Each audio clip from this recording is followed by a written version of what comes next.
प्रज्ञापुरुष आणि ज्यांच्या अथक परिश्रमानं आपल्या सगळ्यांना सन्मानाचं जगणं मिळालंय, असा तुम्हा आणि तमाम भारतीयांचा बाप असलेले भारतरत्न डॉक्टर बाबासाहेब आंबेडकर आणि त्या सर्व महामानवांना अभिवादन करून ज्यांनी आपल्याला सन्मानाने जगण्यासाठी हक्क आणि अधिकार दिलेत. माझ्या पूर्वीच आदरणीय बाबांनी, मी त्यांना बाबा म्हणते, माझ्या तोंडात त्यांचा एकेरी उल्लेख येत नाही, आदरणीय बाबांनी एकूणच सगळी भूमिका मांडलेली आहे. पण मी तुम्हाला एकच गोष्ट सांगेल की या क्षणाला जे काही या देशात होतंय, या राज्यात होतंय, आपल्या गल्लीबोळात होतंय आणि आपल्या घरापर्यंत येऊन ठेपलंय, ते म्हणजे काय तर आपल्या पुढच्या पिढ्या बर्बाद करण्यासाठी इथल्या भाजपी, काँग्रेसी आणि मनुवाद्यांनी उभं केलेलं षडयंत्र आहे. या षडयंत्राच्या विरोधात आमची लढाई आहे. आम्ही फक्त राजकारण म्हणून लढत नाही आहोत. आदरणीय बाळासाहेब आंबेडकर नेहमी म्हणतात की आम्हाला फक्त सत्तेचं राजकारण करायचं नाहीये, तर समाजाच्या हक्क आणि अधिकाराचं राजकारण हा आमच्यासाठी मार्ग आहे, जो आम्हाला बाबासाहेबांनी दिलाय, जो की या देशामधली लोकशाही व्यवस्था टिकवण्यासाठी महत्वाचा आहे. पण लोकशाहीच्याच नावावर लोकशाहीच्या मारेकरांनी स्वतःची घरं भरायला सुरुवात केली आणि आमच्या हक्क अधिकारांविषयी आता ते बोलायला तयार नाहीयेत. आपल्याला सगळ्यांना ठाम भूमिका घ्यावी लागणार आहे. ही भूमिका कशासाठी? आमचं आरक्षण काढून घेतलं जातंय. तुम्ही म्हणाल कसं काय काढून घेतलं जातंय? बाबासाहेबांनी लिहून दिलंय, बाबासाहेबांनी संविधानात लिहून दिलंय, संविधानाला कुणी हात लावू शकत नाही. बाबांनो, हिंदीत एक म्हण आहे, कवर तेच आहे पण आतली पानं काय आहेत, बदलली जात आहेत. बाबासाहेबांनी लिहिलेलं संविधान, संविधानाच्या कलमाचे आकडे, त्याच्यात असलेले कलम, हे सगळे वरचे सगळे मसुदे जसेच्या तसेच आहे. पण त्यालाच जोड देऊन या देशात असलेलं केंद्रातलं भारतीय जनता पार्टीचं सरकार आणि त्याला पाठीमागून छुबा पाठिंबा देणारे काँग्रेसवाले म्हणजे काय आहेत? काँग्रेसी RSS किमा हे मांभाऊ मावस भाऊ आहेत. गल्लीबोळ्यात भांडण करतील आणि संध्याकाळी एकत्र बसून शिजवलेलं मटण खातील. आणि आपल्या वाट्याला काय? आपल्या वाट्याला हाड पण नाही, चाटून पुसून खातील. आतापर्यंत हे करत आले. हे आताच नाहीये, हे आताच नाहीये. अगदी नेहरूच्या काळापासून असेल, इंदिरा गांधीच्या काळात असेल, राजीव गांधीच्या काळात असेल आणि आता भारतीय जनता पार्टीच्या आडून करत असलेल्या काँग्रेसच्या कारनाम्यांच्या बाबतीत असेल. क्रीमी लेअरची अट लावणं असेल आणि त्यातून आरक्षण संपवण्याचा जो घाट घातलाय, आरक्षण आम्हाला पैशानी श्रीमंत होण्यासाठी दिला आहे असा एक समज पसरवण्यात येतो. अरे त्यांचं काय, त्यांना आरक्षण आहे. काय आदिवासींना आरक्षण, एससींना आरक्षण, एसटींना आरक्षण. आरक्षण म्हणजे पैसे कमाव स्कीम नाही. आरक्षण याच्यासाठी की आम्हाला गेल्या 5000 वर्षात इथल्या मनुवादी व्यवस्थेनं आमच्या गळ्यात मडकन कमरेला बोराटी दिली होती. ही कमरेची बोराटी आणि गळ्यातलं मडकं काढून त्या ठिकाणी आम्हाला सन्मानानं जगता आलं पाहिजे, याच्यासाठीची सिस्टीम म्हणजे आरक्षण आहे. पण इथली जी यंत्रणा आहे, जी घरातच मला वाटून घेते, आहे की नाही, आजानं फैजपुरात अधिवेशन घडवून आणलं, आहे की नाही, पंजानं फैजपुरात अधिवेशन घडवलं, आजानं आमदारकी भोगली, बापानं खासदारकी भोगली आणि आता बापाच्या ना आजाच्या नावावर मत मागायला. बाबा तुझं कर्तृत्व काय? तू कधी समाजासाठी झटला? कधी समाजाच्या कुठल्या प्रश्नासाठी रस्त्यावर उतरला? ज्यावेळी आमच्यावर खोटे गुन्हे दाखल होत होते, आमची पोरं सैरा बाहेरा पळत होती, कधी आलाच पळत?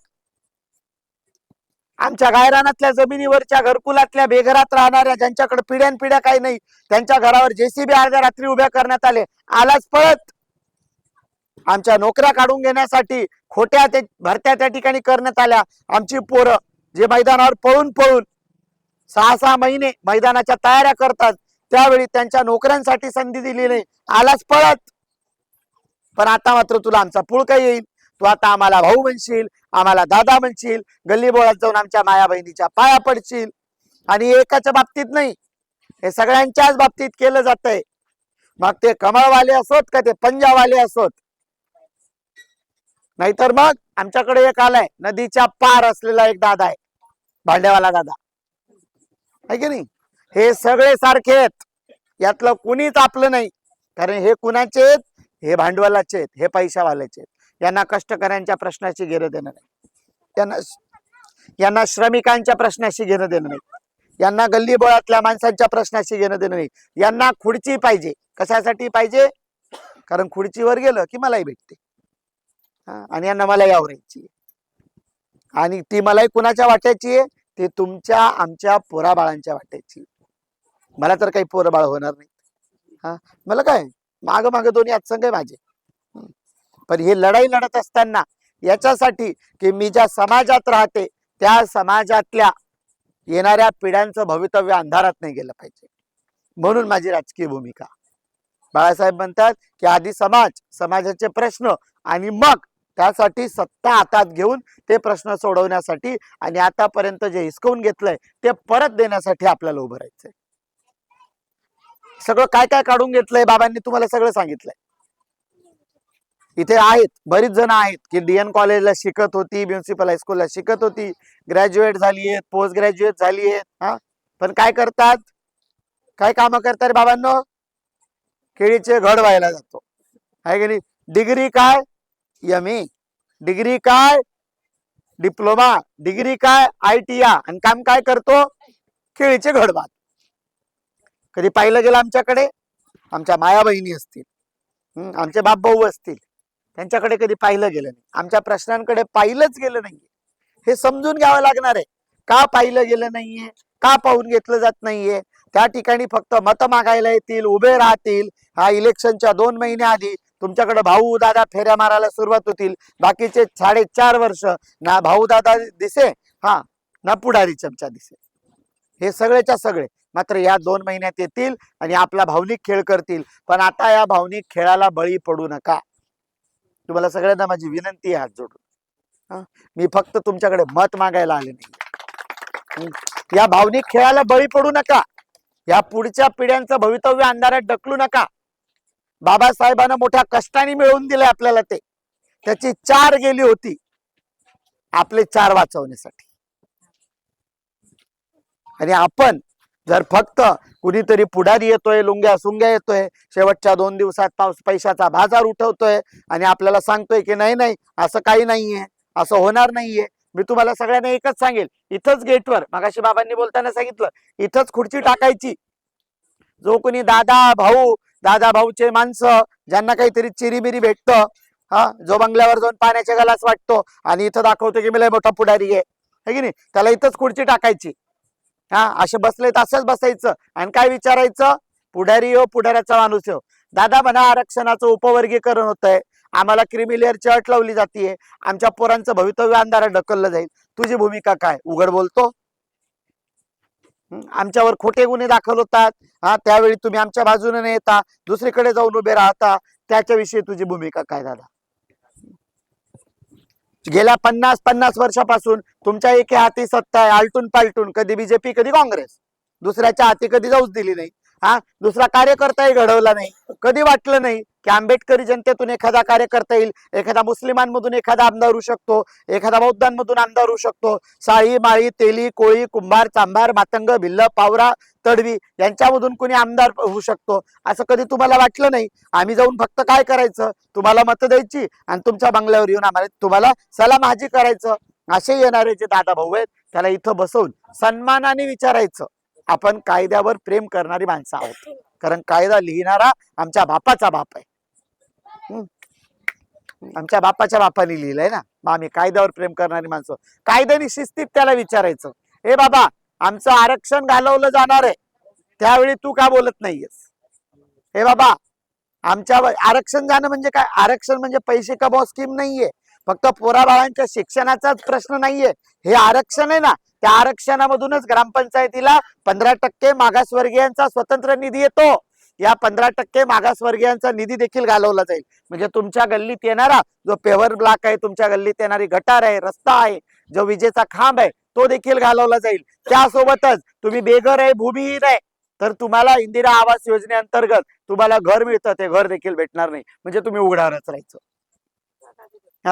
तुम्ही ज्येष्ठ झालात, तुम्ही वयोवृद्ध झालात, तुम्हाला श्रावण बाळ निराधार योजना मिळते, तो पगार देखील जाईल. एकच गोष्ट जाणार नाहीये. आरक्षण असं एक गोल सर्कल आहे की त्या सर्कल मध्ये अशा खूप गोष्टी बसवल्यात बाबासाहेबांनी की त्या गोष्टींमुळे आम्हाला समाजाच्या मूळ प्रवाहात येऊन सन्मानानं जगता येईल यासाठीची व्यवस्था म्हणजे काय तर आरक्षण, आणि तेच काढून घेण्यासाठीचा घाट भारतीय जनता पार्टीवाले ते कधीच आमचे नव्हते. ते अदानी अंबानीचे भाऊबंद आहेत.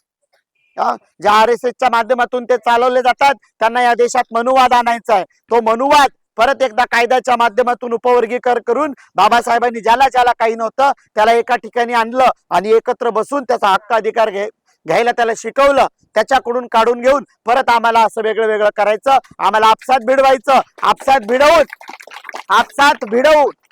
भिडवून आमचे हक्क अधिकार काढून घ्यायचे. म्हणजे ते काय आहे, गोष्ट ऐकली सगळ्यांनी की माकडाच्या भांडणात मलाही कोण खाता? बोक्या, है की नाही? हा आरक्षण पळवणारा बोक्या. आता ह्या बोक्याला मांजराच्या गळ्यात घंटा कोणी बांधायची, तर ती जबाबदारी आपली.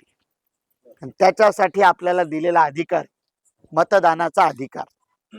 या मतदानाच्या अधिकारातून निवडून येतोय किंवा नाही हा वेगळा भाग, पण आपली एक सामूहिक ताकद की हो आम्ही आमच्या हक्क आणि अधिकारांसाठी एक आहोत.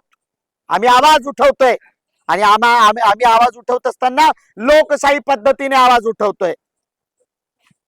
त्यासाठी आपल्याला आपल्या मताच्या ताकदीतून आपली शक्ती दाखवणं आणि यांना सगळ्यांना जे काही घराणेशाहीचा वसा वारसा याचे पोवाडे गातायत, है की नाही, आणि माणसं मागे फिरवतायत, चिऱ्या मिऱ्या देतायत, या सगळ्यांकडून हिशोब घ्यायचा आहे.